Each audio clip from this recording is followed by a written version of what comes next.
হয়েছে আমি যেন দান সাদাকা সম্পর্কে এর গুরুত্ব এবং প্রয়োজনীয়তা সম্পর্কে কিছু কথা আজকের খুতবায় উল্লেখ করি। তো এই সুবাদে দান এবং সাদকা সম্পর্কে আলোচনা করার মতো দেখলাম যে বেশ কিছু দিক রয়েছে যেগুলো হয়তো ধারাবাহিকভাবে আপনার কাছে ব্যক্ত করার প্রয়োজন হতে পারে। যেমন দান সৎকার ক্ষেত্রে সবচেয়ে গুরুত্বপূর্ণ যে বিষয়টি সেটা হলো দান সৎকার গুরুত্ব।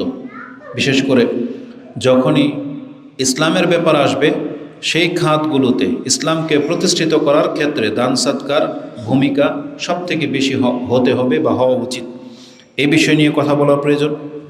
দ্বিতীয়ত হচ্ছে সামাজিক জীবনে ব্যক্তি জীবনে দান সৎকার প্রয়োজন। তৃতীয়ত এই বিষয় নিয়ে হয়তো কথা বলার প্রয়োজন হতে পারত যে কখন কোথায় কতটা আপনি দান করবেন, মানে উপযুক্ত জায়গায় দান করা এবং এই ক্ষেত্রে আপনাকে অগ্রভূমিকা পালন করা। অথবা দান সম্পর্কে ওই দিকগুলো নিয়ে আলোচনা করা যেতে পারে যে দান সাদকা করলে আপনি কি উপকৃত হবেন, কি লাভবান হবেন দুনিয়া এবং পরকালে, মানে ফজিলত যেটাকে বোঝায়। তেমনি দান সাদকা সম্পর্কে আরেকটা পাঠ হতে পারে যারা দান করে আর যারা করে না, কৃপণ, তাদের মধ্যে তুলনা, তফাৎটা কি।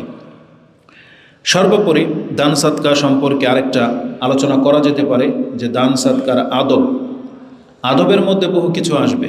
কিছু আছে জায়েজ দিক, কিছু আছে না জায়েজ দিক, কিছু আছে উত্তম আর কিছু আছে অনুত্তম। জায়েজ দিক যেমন ইসলাম এবং যে কোনো কল্যাণকর কাজে খরচ করা, আর না জায়েজ দিক যেমন অপচয় এবং যে কোনো হারাম কাজে খরচ করা। আদবের ক্ষেত্রে আদব হলো নিজের দান নিজে করা, অন্যের উপরে মানে দায়ভার রেখে না যাওয়া, যে কাজটা নিজের ওটা নিজেই করা, গোপনে দেয়া, কাউকে দান করে খোটা না দেয়া, কাউকে ছোট করার জন্য অনেকের মানুষের সামনে প্রকাশ্যে দান না করা। এগুলো হচ্ছে আদবের দিক থেকে কয়েকটা দিক। অথবা দুনিয়ার কোনো কিছুর আশায় দান করা, যেগুলো নাজায়েজের দিকে যাবে। তো এইভাবে বেশ কিছু দিক দান সাদকা নিয়ে করা যেতে পারে। যেহেতু আজকেটা আমার দান সাদকা সম্পর্কে প্রথম বক্তব্য, তো ভূমিকা স্বরূপ আমি প্রত্যেকটা কিছু থেকে কিছুটা ইঙ্গিত আপনাকে করে দেব, যাতে করে পুরো বিষয়টা আপনার কাছে বোধগম্য হয়।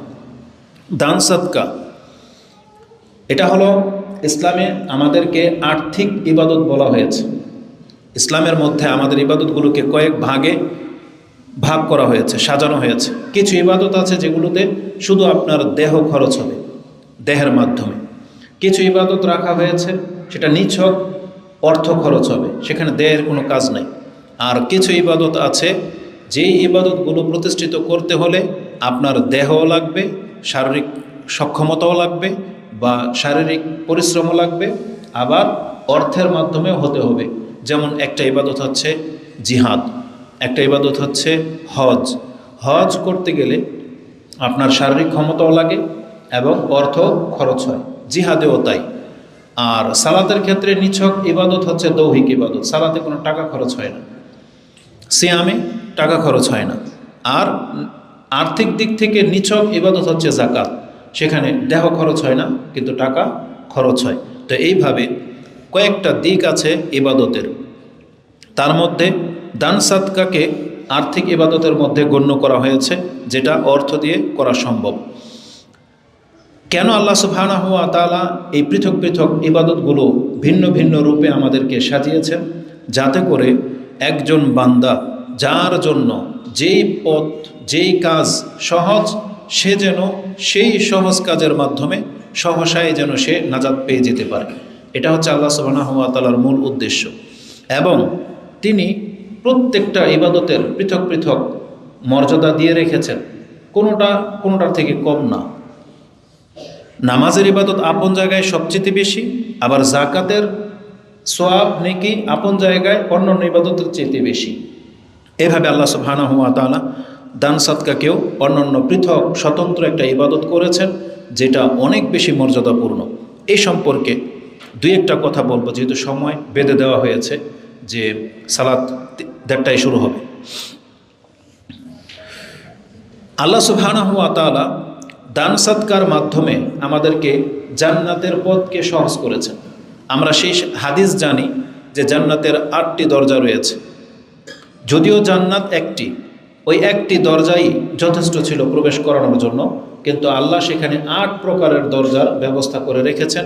এটার হিকমা সম্পর্কে আমরা যেটা জানতে পারলাম যে আল্লাহ সুবহানাহু ওয়া তাআলা এক একটা ইবাদতের সাথে এক একটা দরজাকে সম্পর্কযুক্ত করেছেন, যে আমার কোনো বান্দা যে এই ইবাদতটা বেশি করতে পারবে সে যেন এই দরজা দিয়ে ঢুকে যেতে পারে। যার নামাজের মাত্রা বেশি সে সালাতের দরজায় যে ঢুকে যেতে পারবে। যে জীবনে কোনো দিন জিহাদ করতে পেরেছে সে শহীদের দরজা দিয়ে ঢুকে যাবে। যেই ব্যক্তি দান সাদকা বেশি করতে পারবে সে দান সাদকার মাধ্যমে জান্নাতে প্রবেশ করবে। আর রমজান মাস আসতেছে, যেটা স্বতন্ত্রভাবে একটা দরজা ওপেন হয়েই আসবে। এই একটা মাসকে যারা কাজে লাগাবে তাদের জন্য বাবুর রাইয়ান খুলে যাবে। এই সম্পর্কে আমাদেরকে ইঙ্গিত করা হয়েছে। হাদিসটি বুখারী এবং মুসলিম উভয় কিতাবে এনেছেন। হাদিস আবু হুরায়রা রাদিয়াল্লাহু তাআলা আনহু থেকে বর্ণনাকারী। বুখারীতে হাদিসটি 1897 এবং মুসলিমে হাদিসটি 2261-তে রয়েছে। বুখারীতে সাওম অধ্যায়, মুসলিমে যাকাত অধ্যায়। রাসূলুল্লাহ সাল্লাল্লাহু আলাইহি ওয়াসাল্লাম বলেন, মান আনফাকা যাওজাইনি ফি সাবিলিল্লাহ নুদিয়া মিন আবওয়াবিল জান্নাহ। যেই ব্যক্তি আল্লাহর রাস্তায় জোড়ায় জোড়ায় দান করে তাহলে তাকে জান্নাতের দরজাগুলো দিয়ে ডাকা হবে এবং বলা হবে, ইয়া আবদুল্লাহ হাযা খায়র, তুমি এই দরজা দিয়ে আসো, এটা তোমার জন্য কল্যাণকর।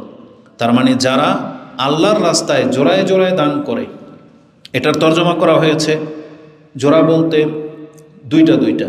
যেমন কেউ একটা ফ্যান দিয়েছে, কেউ 2টা ফ্যান দিল, কেউ একটা পিলার করে দিয়েছে, কেউ 2টা পিলার করে দিল। এইভাবে 1 বস্তা সিমেন্ট কেউ দেয়, কেউ 2 বস্তা দিল। এইভাবে জোড়া জোড়া তর্জমা করা হয়েছে। কিন্তু জাওজাইনের আরেকটা অর্থ হচ্ছে এপিঠ ওপিঠ, বিপরীত। হয়তো পারে সে রাতেও দান করে, এর বিপরীত কি? দিনেও দান করে। হতে পারে সে যখন সচ্ছল তখনও দান করে, সে যখন অভাবী তখনও দান করে। মানে বিপরীত দিক থেকেও যখন কেউ দান করবে, তার নিজের প্রয়োজন রয়েছে তারপরও সে দান করে। তারপরে বিপরীত দিক বলতে কখনো কখনো ইসলামের রূপে যেগুলো আছে, মসজিদ বানানো, মাদ্রাসা করা, নিছক ইবাদত, সেদিক থেকেও দান করে। আর এর বিপরীত দিক বলতে নিজের পরিবারে খরচ করতেছেন, যেখানে যেটা প্রয়োজন, নিজের ভাইয়ের প্রতি খরচ করতেছেন, নিজের দাদা দাদি মানে আত্মীয় স্বজনের উপরে খরচ করতেছেন। সেগুলো বাহ্যিক মসজিদ মাদ্রাসা বানানো তো না, কিন্তু এটা একটা খরচ। তো এই দুইভাবে যারা দান করে, দুই দিক থেকে আল্লাহ সুবহানাহু ওয়া তাআলা তাদের মর্যাদা রেখেছেন যে নুদিয়া মিন আবওয়াবিল জান্নাহ, জান্নাতের প্রত্যেকটা দরজা দিয়ে তাদেরকে ডাকা হবে এবং বলা হবে, ইয়া আবদুল্লাহ হাযা খায়র, এই দরজা দিয়ে আসো, এটা তোমার জন্যে কল্যাণকর। এটা বলার পরে তখন রাসূলুল্লাহ সাল্লাল্লাহু আলাইহি সাল্লাম পৃথক পৃথক দরজার বর্ণনা দিচ্ছেন, যে যারা এইভাবে জোড়ায় জোড়ায় বা দিন রাত দান করে তাদের তো একটা ফজিলত আছেই।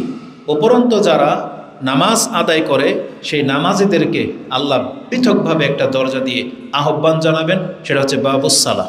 হাদিসের শব্দগুলো এরকম, মান কানা মিন আহলিস সালাহ দুইয়া মিন বাবিস সালাহ। যেই ব্যক্তি নামাজি তাকে নামাজের দরজা দিয়ে ডাকা হবে। ওমান কানা মিন আহলিল জিহাদ দুইয়া মিন বাবিল জিহাদ। ওমান কানা মিন আহলিস সাদাকা দুইয়া মিন বাবিস সাদাকা। ওমান কানা মিন আহলিস সিয়াম দুইয়া মিন বাবির রাইয়ান। এইভাবে তাদেরকে ডাকা হবে। তাহলে যারা দান সাদকা করে তাদের জন্য আল্লাহ একটা দরজা এক্সট্রা বানিয়েছেন, যে যেই ব্যক্তি হয়তো রাতে তাহাজ্জুদ পড়তে পারে না, কাজের ব্যস্ততা, যেই ব্যক্তি হয়তো অসুস্থ, লম্বা দাঁড়িয়ে থাকতে পারে না, কিন্তু ফরজ তো অবশ্যই আদায় করতে হবে, ফরজের সাথে তার কোনো কম্পেয়ার চলবে না। যে ব্যক্তি হয়তো রমজান মাস ছাড়া অন্য কোনো মাসে সিয়াম রাখতেই পারে নাই, কিন্তু তার অগাধ টাকা আছে, সে আর্থিক দিক থেকে সচ্ছল, তাহলে এই ব্যক্তির জন্য দান সাদকা করাটা সহজ।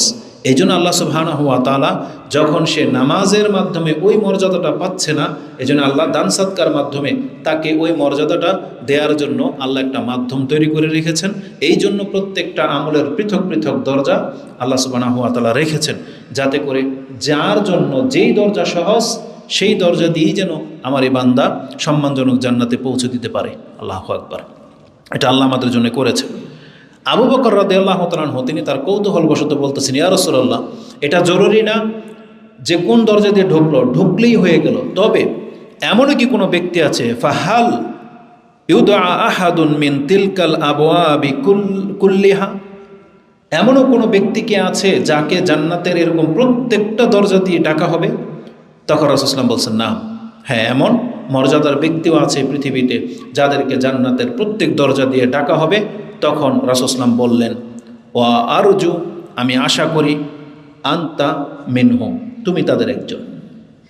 রাসূলুল্লাহ সাল্লাল্লাহু আলাইহি ওয়াসাল্লাম আবু বকর রাদিয়াল্লাহু তাআলা আনহুকে এই সংবাদ শোনালেন যে আমি আশা করি আল্লাহর কাছে তুমি আবু বকর তাদের একজন যাকে জান্নাতের প্রত্যেকটা দরজা দিয়ে ডাকা হবে। এটা হচ্ছে আবু বকর সিদ্দিক রাদিয়াল্লাহু তাআলা আনহুর মর্যাদা। তো ইমাম বুখারী হাদিসটাকে এনেছেন। যখন আবু বকর রাদিয়াল্লাহু তাআলা আনহুর মর্যাদার কথা আসলো, তাহলে আপনাকে এটাও জানিয়ে দিই কেন তার এই মর্যাদা। কারণ আবু বকর সিদ্দিক রাদিয়াল্লাহু তাআলা আনহু তিনি এমন এক ব্যক্তি, যে কোনো কল্যাণকর কাজে তিনি থাকতেন প্রথম ব্যক্তি, তিনি থাকতেন অগ্রগামীদের মধ্যে প্রথম, তাকে আপনি প্রথম পাবেন। এটা বোঝার জন্য একটা হাদিস, ওটা আপনার জানাশোনার মধ্যেই পড়বে, সেটা আপনাকে উল্লেখ করি যাতে আপনাকে এটা অনুপ্রেরিত করে। সেটা হচ্ছে বুখারী এবং মুসলিমে হাদিসটি দুই জায়গায় এসেছে।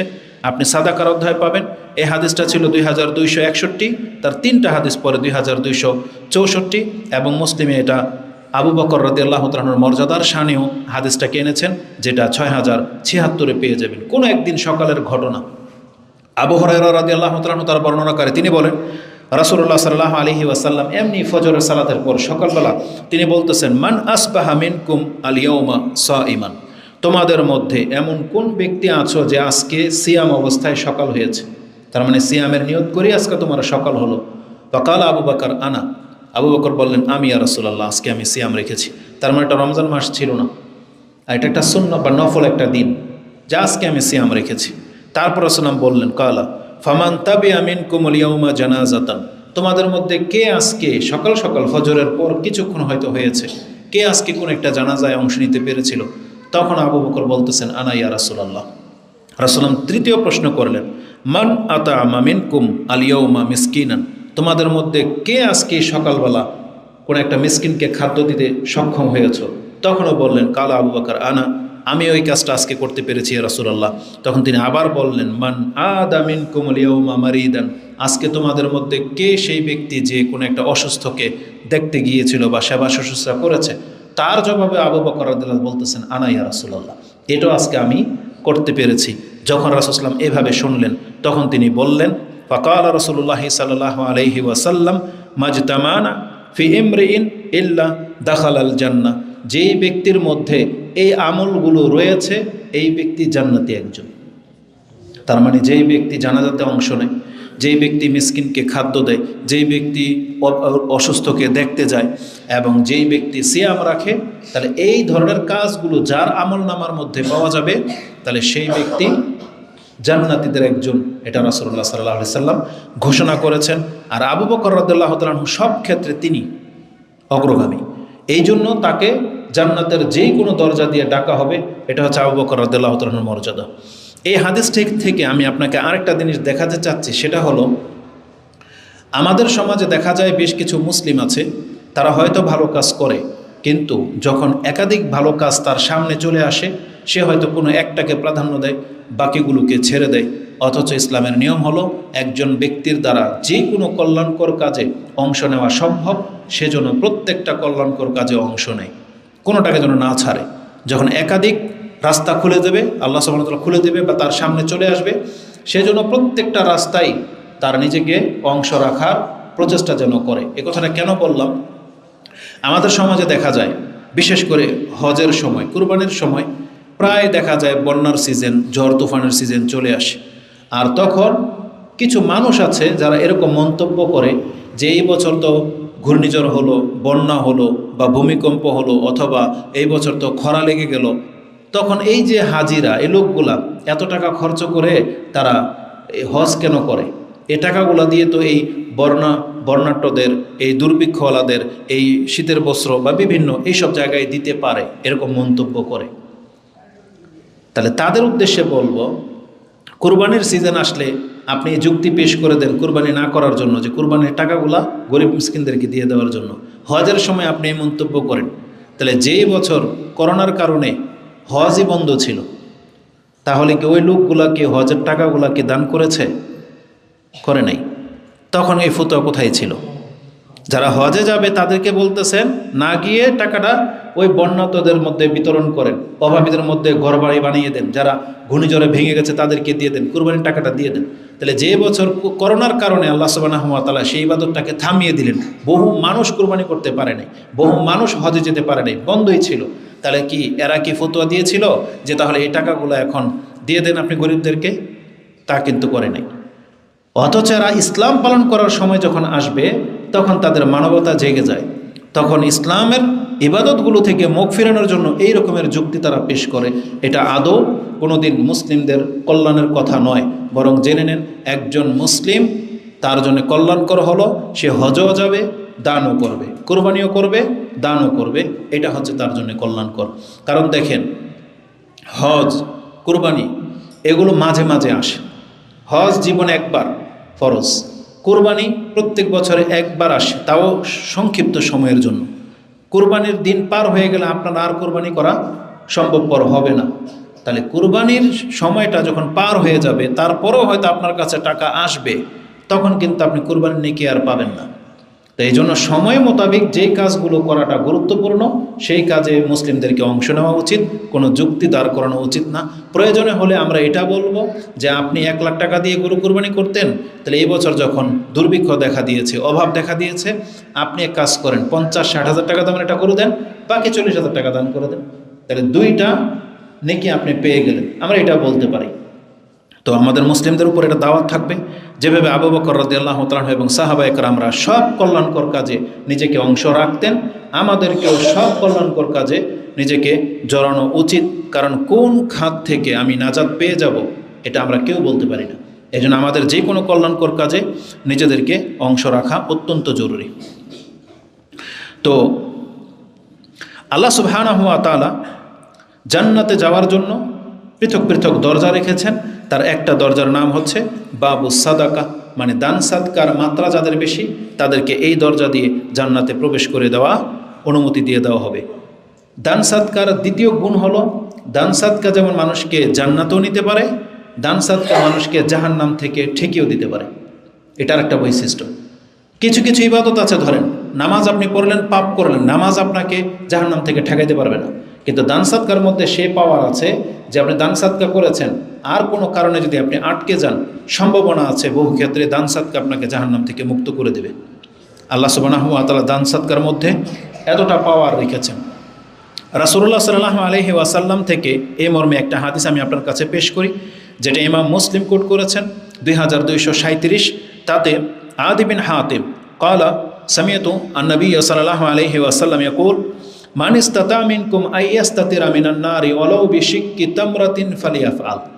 যেই ব্যক্তি জাহান্নাম থেকে বাঁচার জন্য আজকে তার কাছে কিচ্ছু নাই, শুধুমাত্র 5 টাকা 10 টাকা বা পকেটে একটা খেজুর পরিমাণ কিছু আছে, ঘরে 1 মুঠ চাউল আছে, আর কিচ্ছু নাই তার কাছে দেওয়ার মতো, ভিক্ষুক তার ঘরে চলে আসছে, বা দান করার একটা মুহূর্ত চলে আসছে। যেমন অনেক সময় মসজিদে বা বিভিন্ন ক্রিটিক্যাল জায়গার মধ্যে অনেকে আবদার করে যে আপনারা দান করেন, আর ওই মুহূর্তে আপনার কাছে দেওয়ার মতো কিছু নেই, 5-10 টাকাই আছে শুধু।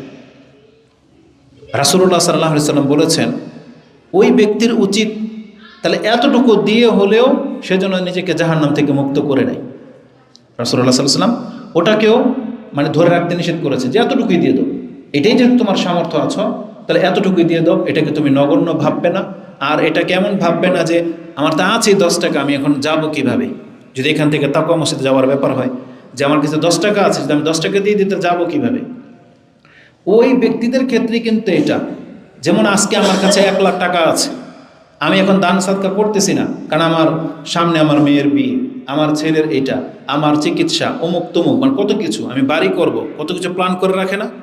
রাসূলুল্লাহ ওই ব্যক্তিদেরকে এই কথাটা বলেছেন যে কালকে কি হবে ওটা তুমি পরে ভাবো, আজকে যেহেতু তোমার দান সাদকা করার একটা অপশন চলে আসছে, তুমি তোমার সাধ্য মোতাবেক একটা খেজুর পরিমাণ হলেও সেখানে তুমি দান করো, যাতে করে তুমি জাহান্নাম থেকে বেঁচে যেতে পারো।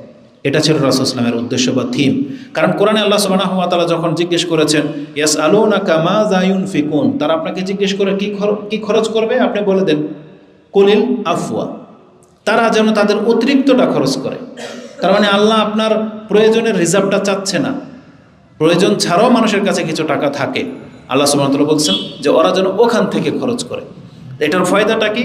রাসূলুল্লাহ বলেছেন সে যেন জাহান্নাম থেকে বাঁচার জন্য ওই খেজুর পরিমাণ যদি কিছু থেকে থাকে সেটা যেন সে দান করে দিয়ে নিজেকে জাহান্নাম থেকে বাঁচায়। তার মানে এটা ইঙ্গিত বহন করে যে দান সাদকার মধ্যে সে পাওয়ার আল্লাহ রেখেছেন যেটা আপনাকে জাহান্নাম থেকে মুক্ত করবে। এই হাদিসটা বুখারীতে কিভাবে আসছে, মুসলিম আরেক জায়গায় রাসূল সাল্লাল্লাহু আলাইহি ওয়াসাল্লাম বলেছেন তোমাদের মধ্যে এমন কোনো ব্যক্তি নাই যে কাল কিয়ামতের মাঠে আল্লাহর সাথে কথা না বলবে, ফেস টু ফেস। লাইসা বাইনাহু তুরজুমান, আল্লাহ এবং তোমার মাঝে দুভাষীও থাকবে না।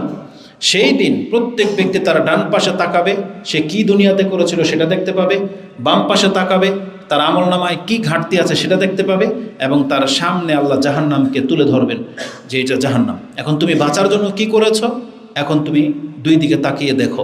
রাসূল সাল্লাল্লাহু আলাইহি ওয়াসাল্লাম বলেছেন ওই দিন যদি কেউ জাহান্নাম থেকে বাঁচতে চায় তাহলে সে যেন তার কাছে যতটুকু আছে সেজন্য তা দিয়ে জাহান্নাম থেকে বাঁচার চেষ্টা করে। রাসূল বলেছেন ইল্লা মা কাদ্দামা ওয়া ইয়ানজুরু বাইনা ইয়াদাই ফালা ইয়ারা ইল্লা নার তিলকা ওয়াজহিহি, সে তার সামনে জাহান্নামের আগুন দেখতে পাবে।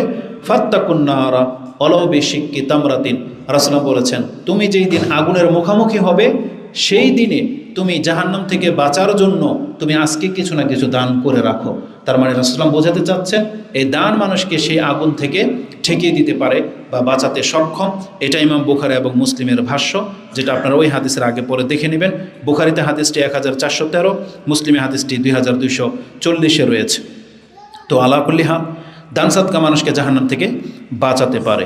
আল্লাহ সুবহানাহু ওয়া তাআলা বলেন যারা দান সাদকা করে তাদের একটা মহৎ গুণ হলো, আল্লাহ বলেছেন আল্লাযীনা ইউনফিকুনা আমওয়ালাহুম বিল্লাইলি ওয়ান নাহারা সিররান ওয়া আলানিয়া, যারা রাত দিন গোপনে এবং প্রকাশ্যে দান করে ফালাহুম আজরুহুম ইনদা রাব্বিহিম ওয়ালা খাউফুন আলাইহিম ওয়ালা হুম ইয়াহজানুন। সূরা বাকারার 274 নম্বর আয়াতে আল্লাহ বলেন নিশ্চয়ই যারা প্রকাশ্যে দান করে, গোপনে দান করে, রাতে করে, দিনে করে, মানে সব সময় দানের মধ্যে থাকে, তাদের জন্য আল্লাহর কাছে একটা পারিশ্রমিক রাখা আছে এবং তাদের কোনো ভয় নাই, তাদের কোনো চিন্তা নাই। মানে তারা জান্নাত হারাবারও কোনো চিন্তা নাই, ভয় নাই, আর জাহান্নামে পড়তে হবে এমন কোনো ভয় তাদের করা উচিত না, কারণ আল্লাহ তাদেরকে ভয়মুক্ত করে দিয়েছেন এই আয়াতে যে যারা সব সময় দান করে। দান করার উত্তম পন্থা হলো গোপনে। এই যে আয়াতটা বললাম এখানে আল্লাহ সুবহানাহু ওয়া তাআলা নিয়ম বলেছেন সিররান ওয়া আলানিয়া। এটা বলতে গিয়ে আল্লাহ গোপন কথাটাকে আগে এনেছেন। নিশ্চয়ই যারা গোপনে দান করে এবং প্রকাশ্যে দান করে, প্রকাশ্যে কথাটা পরে আনছেন। তার মানে আল্লাহর কাছে গোপন দানটাই বেশি গুরুত্বপূর্ণ। তারপরে কোরআনের আরেকটা আয়াত আল্লাহ বলেছেন ইনতুবুদুস সাদাকাত ফানি'ম্মা হিয়া, যদি তুমি তোমার দানটাকে প্রকাশ করো তাতে কল্যাণ আছে, কোনো সমস্যা নাই। ওয়াইন তুখফুহা ওয়া তু'তুহাল ফুকারা, তবে তুমি যদি এটাকে গোপন করো আর যদি এটা তুমি মিসকিন টাইপের লোকদের মাঝে বেশি বিতরণ করো, গরিবদেরকে, তাহলে ফাহুয়া খায়রুল লাকুম, ফাহুয়া খায়রুল লাকুম, তাহলে এটা তোমার জন্য কল্যাণকর। তার মানে আল্লাহ সুবহানাহু ওয়া তাআলা প্রকাশ্যে দানের কথাও বলেছেন, কিন্তু বলেছেন যদি এর চাইতে বেটার কিছু চাও তাহলে তুমি গোপনে দান করো এবং অভাবীদের মধ্যে দান করো, তাহলে এটা খায়রুল লাকুম, তোমার জন্য বেশি কল্যাণকর। তার মানে গোপনে দান করার ফজিলত সবচেয়ে বেশি।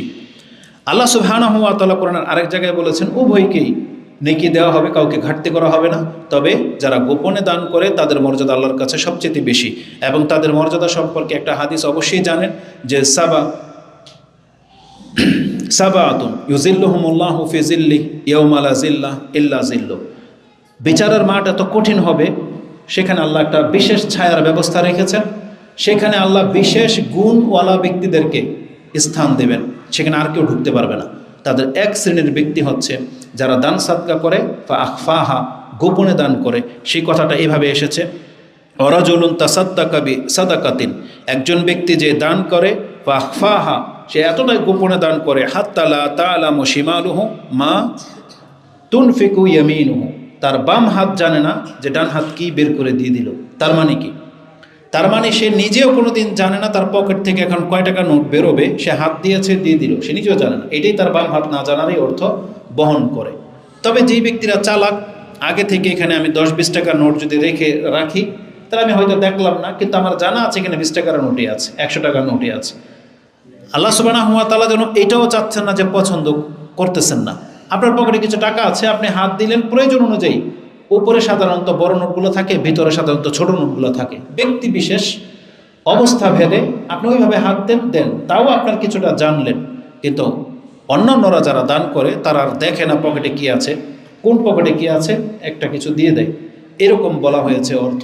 তার মানে যেই ব্যক্তি তার বাম হাত জানে না ডান হাত কি ব্যবহার করলো, তাহলে এরকম গোপনে দান করার প্রতি আল্লাহ সুবহানাহু ওয়া তাআলা উৎসাহিত করেছেন। এখানে দানের একটা আদবের কথাও রয়েছে। ইমাম বুখারী হাদিসটাকে এনেছেন যে দান করলে ডান হাতে করতে হবে। কোন হাতে করতে হবে? ডান হাতে করতে হবে। দেখেন, সব কিছু ডান হাত ব্যবহার করা এটি ইসলামের একটা আদব। এই জন্য দান করার সময়ও আপনি গাড়িতে বসে আছেন আর ভিক্ষুক এই পাশে আসছে, আপনি অনেকে দেখা যায় যে আপনি এই পাশে কিছু দিয়ে দিলেন বাম হাতে, এটা উচিত নয়। আপনাকে ডান হাতে দান করতে হবে, কারণ হাদিসের ভাষাটা এরকম যে তার বাম হাত জানে না ডান হাত কি দান করলো। তার মানে বোঝা যাচ্ছে যে ডান হাতে আদান প্রদান করতে হবে। খেতে বসলে অনেক সময় এটা হয়, যিনি মেহমান খেতে বসছে, মেজবান কি করে বা পাশের ভাই কি করে, বাম হাতে তার পাতে তুলে দিচ্ছে, আপনি কিন্তু বাম হাত ব্যবহার করলেন। আবার উনিও কিন্তু প্লেট বাম হাতে এগিয়ে দেয়, এটা চলবে না, এটা জায়েজ নাই। আপনি ওই ডান হাত দিয়ে এগিয়ে দিবেন, সেও ডান হাত দিয়ে আপনাকে দেবে। যদি চামিজ নষ্ট হয়ে যাওয়ার ব্যাপার হয় তাহলে তাকে বলতে হবে আপনি রেখে দেন, আমি নিয়ে নিই। আপনারটা আপনি বাম হাতে নিয়ে নেন, সমস্যা নাই, কিন্তু অন্যের কাছ থেকে বাম হাতে নেওয়াও যাবে না, বাম হাতে অন্যকে দেওয়াও যাবে না। এটা হচ্ছে ইসলামিক আদব। তো আল্লাহ সুবহানাহু ওয়া তাআলা গোপনে দান করার এই মর্যাদা রেখেছেন, যেটা আপনি বুখারী এবং মুসলিমের হাদিসে পেয়ে যাবেন 1423 এবং মুসলিমের হাদিসটি 2270-এ রয়েছে। দান বা খরচ করার ফজিলত সম্পর্কে এই কতগুলো কথা আমরা জানলাম, যে দানকারীর জন্য আল্লাহ একটা জান্নাতে দরজা প্রস্তুত করে রেখেছেন, দানকারীকে আল্লাহ জাহান্নাম থেকে মুক্ত করার ঘোষণা করে দিয়েছেন, গোপনে দানকারী বিচারের মাঠে আরশের আজিমের ছায়ার নিচে পাবে, তাদের জন্য দুনিয়াতেও রয়েছে, শুধু এটা পরকালে না। আজকে অধিকাংশ মানুষ এগুলোকে ফেক বা হালকা পাতলাভাবে নিয়ে থাকে বা মনে করে। যেমন আমরা দেখেছি, বিশেষ করে রাস্তার মোড়ে টেবিল বিছিয়ে যখন মসজিদের জন্য মাদ্রাসার জন্য টাকা কালেকশন করে, একটা ভাষা হয়তো আপনি শুনেছেন, তারা বলে দিয়ে যান ভাই দিয়ে যান, এই দুনিয়ায় দান করিলে আখিরাতে পাওয়া যায়। শুনেছেন কি না? কথা তো সত্য, কথা সত্য, তবে আংশিক। মানে এই দুনিয়ায় দান করলে শুধু আখিরাতে পাওয়া যাবে এমন না, দুনিয়াতেও পাওয়া যায়। কোরআনে আল্লাহ সুবহানাহু ওয়া তাআলা দুনিয়ায় নগদ আপনাকে দেবেন এ ওয়াদা আল্লাহ সুবহানাহু ওয়া তাআলা করেছেন, যে আপনি যা দিলেন এই দুনিয়াতে তো আপনাকে তার বদলা পরিপূর্ণ দিয়েই দেওয়া হবে। বরং আল্লাহ বলেছেন আমি 10 গুণ রিটার্ন করবো তোমাকে। তুমি 10 টাকা দিবে, আমি তোমাকে 100 টাকার ব্যবস্থা করে দেবে, এটা আল্লাহ বলেছেন। কোনো না কোনোভাবে আপনাকে 10 টাকার মালিক আল্লাহ করবেন। 1 টাকা দিলে আপনি 10 টাকা দিলে আল্লাহ আপনাকে 100 টাকার মালিক করবে, এটা আল্লাহর ওয়াদা। আল্লাহ বলেছেন কাউকে আমি 700 টাকা পর্যন্ত রিটার্ন করব। এটা হচ্ছে দুনিয়া। আর পরকালে কি বললাম, জান্নাতের দরজা খুলে যাবে, জাহান্নাম থেকে আপনাকে ঠেকিয়ে দেবে, হাসরের মাঠে আপনাকে ছায়া করে রাখা হবে। এই বেনিফিটগুলো পরকালে রয়েছে। আর দুনিয়ার নগদ হলো যেই ব্যক্তি দিবে, আল্লাহ তাকে 10 থেকে নিয়ে 700 গুণ যে কীভাবে মালিক করে তার একটা এক্সাম্পল আল্লাহ টেনেছেন, যেটা সূরা বাকারার মধ্যে পেয়ে যাবেন। তা আল্লাহ বলেছেন মাসালুল্লাযীনা ইউনফিকুনা আমওয়ালাহুম ফি সাবিলিল্লাহ কামাসালি হাব্বাতিন আম্বাতাত সাবআ সানাবিলা ফি কুল্লি সুমবুলাতিন মিয়াতু হাব্বা আল্লাহু ইউদাইফু লিমান ইয়াশা ওয়াল্লাহু ওয়াসিউন আলিম।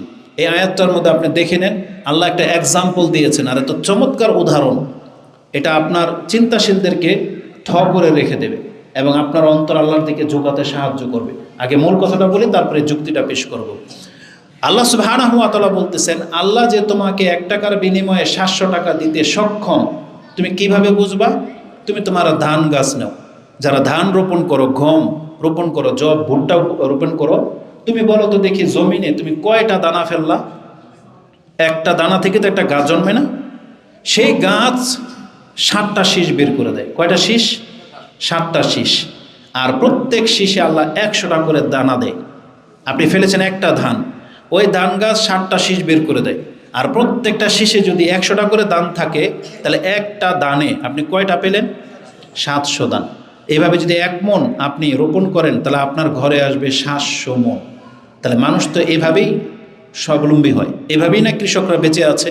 1 মণই তো রেখে দেয় চাষাবাদ করার জন্য, তারপরে সে যা পায়, কেউ 500 মণ পায়, কেউ 100 মণ পায়। যে যার রিজিকে যা আছে সে পায়, কিন্তু আল্লাহ বর্ধিত করে দেয় কিনা? তা আল্লাহ বলতেছেন দুনিয়াতে তুমি তো পাচ্ছ বান্দা, তারপর আমার এই কথার ক্ষেত্রে তোমার এত অনীহা কেন? কেন তোমার অবিশ্বাস? যখন তোমার চোখের সামনে আমি দেখিয়ে দিলাম একটা আম গাছে একটা সিজনে কয়েক লাখ আম তোমার গাছে আমি ধরিয়ে দিই, তারপর তুমি আমার এই দিনের ক্ষেত্রে খরচ করার ক্ষেত্রে তোমার কেন এই জিনিসটা মাথায় আসে না? এই জন্য আল্লাহ সুবহানাহু ওয়া তাআলা এই দান ক্ষেতের উদাহরণ দিয়ে বলেছেন, যেভাবে একটা গাছ 60টা চারা বের করে দেয় আর 60টা শীষের মধ্যে 100টা করে যদি তুমি দান দেখতে পাও, তাহলে 700টা দান তুমি পাচ্ছ। আমি আল্লাহ তোমাকে আর কীভাবে বুঝাইতাম? আল্লাহ সুবহানাহু ওয়া তাআলা আমাদেরকে দেখিয়ে দিয়েছেন। এটার বলেছি দলিল।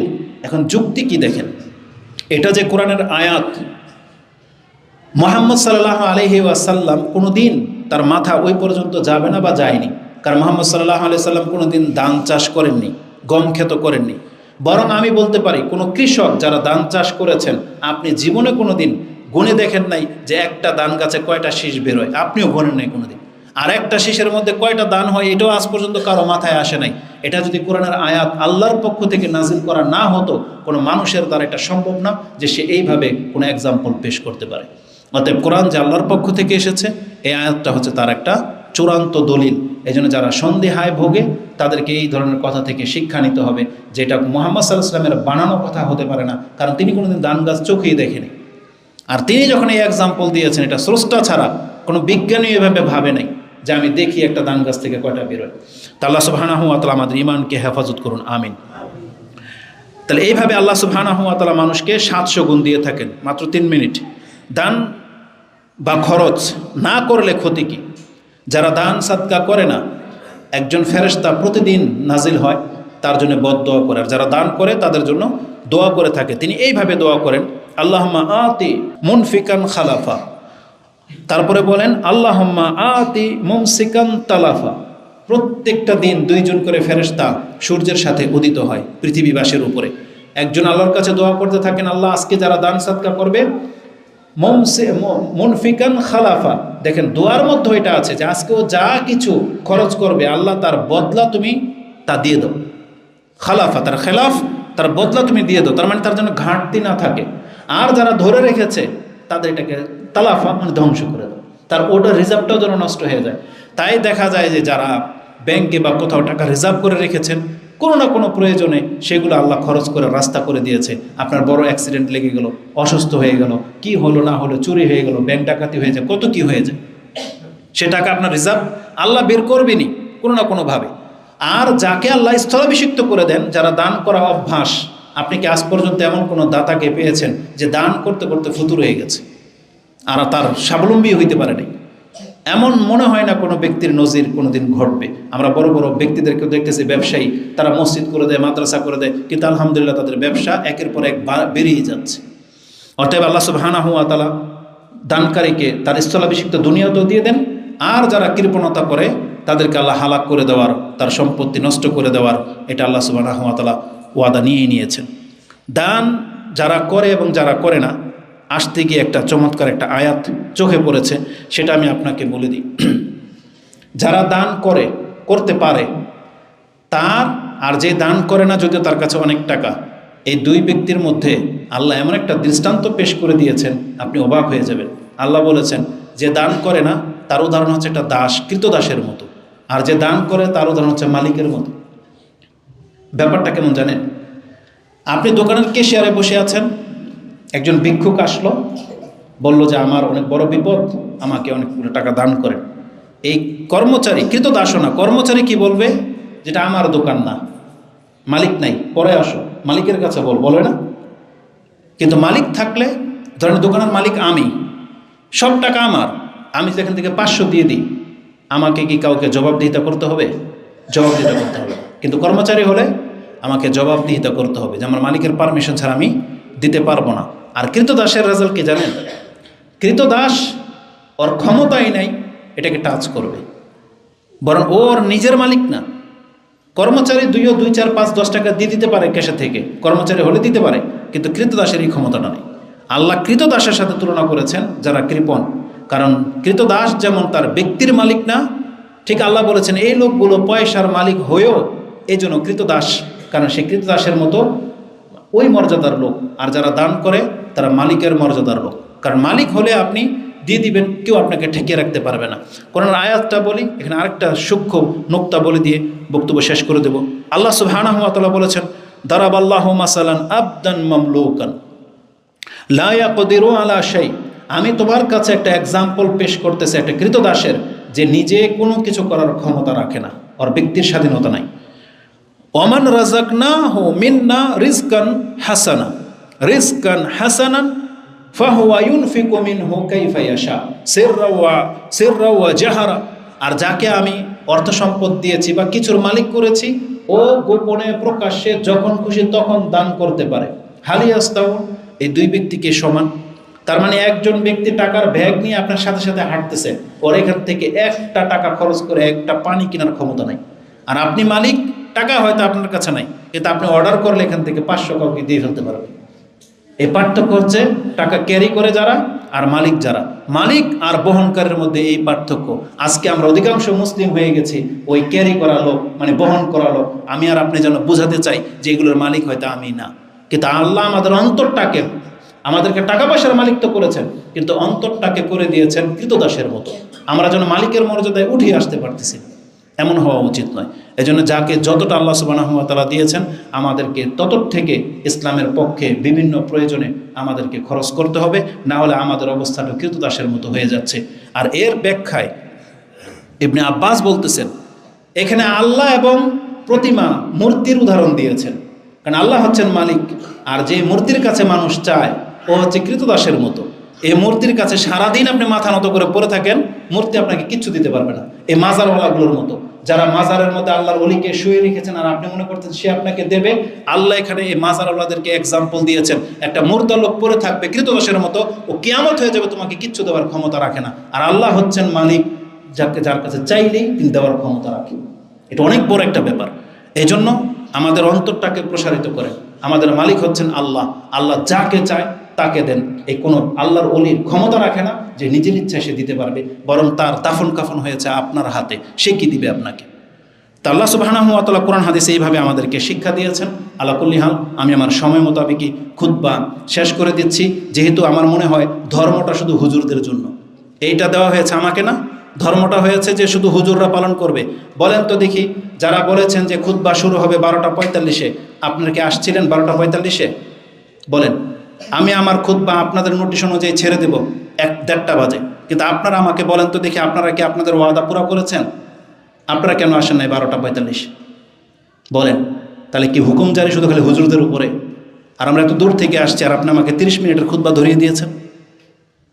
আপনি বলতেছেন আপনাদের ডিউটি আছে, এই জন্য তাড়াতাড়ি করবেন। তাহলে 12টা বাজে কেন খুতবার ব্যবস্থা চালু করলেন না? 1টা বাজে আপনাকে ছেড়ে দিতাম, আপনি আধা ঘন্টা আরও রেস্ট নিতে পারতেন ফ্যামিলির সাথে। এইসব আইন ধর্মের ক্ষেত্রে চলবে না। আল্লাহ বলেছেন তুমি ইসলামে ঢোকো, কিন্তু আপনি নিজে পরিচালক হয়ে বসে আছেন। আল্লাহ আমাদেরকে হেদায়েত করুন। আকুলু লিকাউলি হাযা আস্তাগফিরুল্লাহ লি ওয়া লাকুম ওয়া লিসাইরিল মুসলিমিন ফাস্তাগফিরু ইন্নাহু হুয়াল গফুরুর রহিম।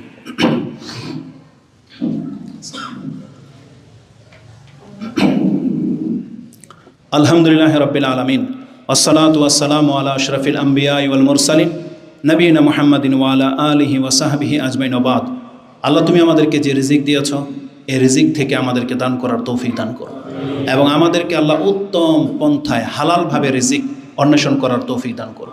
আল্লাহুম্মা আকফিনা বিহালালিকা আন হারামিক ওয়াগনিনা বিফাদলিকা আম্মান সিওয়াক। আল্লাহ আমরা যেন কেবলমাত্র তোমার উপরে ভরসা করেই থাকতে পারি, তুমি আমাদেরকে হালালের উপরেই অটুট রাখো, হালালের উপরে যথেষ্ট রাখো। আমরা যেন অন্যের ধারস্থ না হই, এবং আমরা যেন হারাম পথে পা না বাড়াই। এবং আল্লাহ সুবহানাহু ওয়া তাআলা এই যাবত আমরা যে যা কিছু করেছি, দান সাদকা যতটা পেরেছি, আল্লাহ তুমি কবুল করো, এবং এর বিনিময়ে তুমি আমাদের জান্নাতের পথকে সুগম করো। সুবহানাকাল্লাহুম্মা রাব্বানা বিহামদিকা আশহাদু আল্লা ইলাহা ইল্লা আনতা আস্তাগফিরুকা ওয়া আতুবু ইলাইক। আসসালামু আলাইকুম ওয়া রাহমাতুল্লাহি ওয়া বারাকাতুহু।